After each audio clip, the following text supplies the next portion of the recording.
அனைவருக்கும் வணக்கம். இன்னைக்கு நம்மளுடைய இலக்கண பகுதியில பார்க்க போறது தொகைநிலை தொடர்கள். தொகைநிலை தொடர்னா என்ன, அதனுடைய வகைகள் என்ன, அதனுடைய சான்றாதாரங்கள், இதெல்லாம் இன்னைக்கு வகுப்புல பார்க்க போறோம்.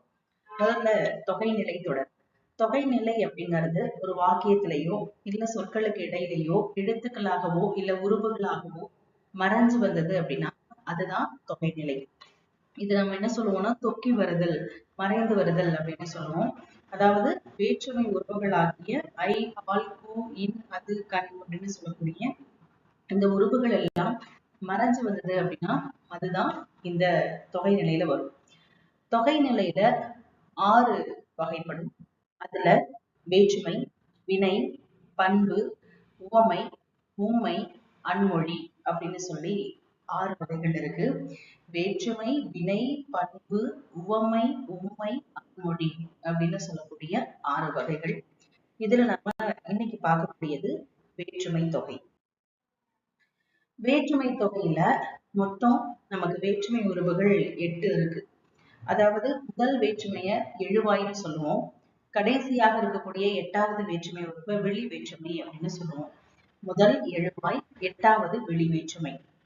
இந்த இடையில இருக்கக்கூடிய 6 உறுப்புகள் அதுதான் ஐ, ஆல், கு, இன், அது, கண் அப்படின்னு சொல்லக்கூடிய 6 உறுப்புகள்.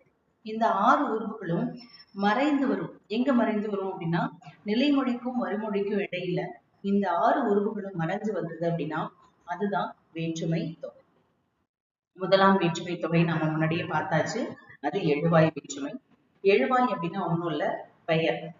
பெயரை குறிக்கக்கூடியது எழுவாய் அப்படின்னு நம்ம சொல்லுவோம். கபிலன், வேலன், குகன், ராமன் இந்த மாதிரி இருக்கக்கூடிய பெயர்கள் அதுதான் எழுவாய்.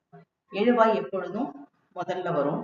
பாரி வந்தான், பாரி உண்டான், பாரி வரைந்தான் அப்படின்னு சொல்லக்கூடிய அந்த பெயர் சொற்கள் இருக்கு இல்லையா, அதுதான் எழுவாய். இரண்டாம் வேற்றுமை தொகையில ஐங்கிற உருவு மறைஞ்சு வந்ததுன்னா அதுதான் இரண்டாம் வேற்றுமை தொகை. வீடு கட்டினான், இதுல பாருங்க, வீடு கட்டினான், வீட்டை கட்டினான்னு வரும். அப்போ அந்த வீட்டைன்னு சொல்லும் பொழுது ஐங்கிற உருவு வருது. அப்ப ஐங்கிற உருவு மறைஞ்சு வர்றதுனால இது இரண்டாம் வேற்றுமை தொகை அப்படின்னு நம்ம சொல்லலாம்.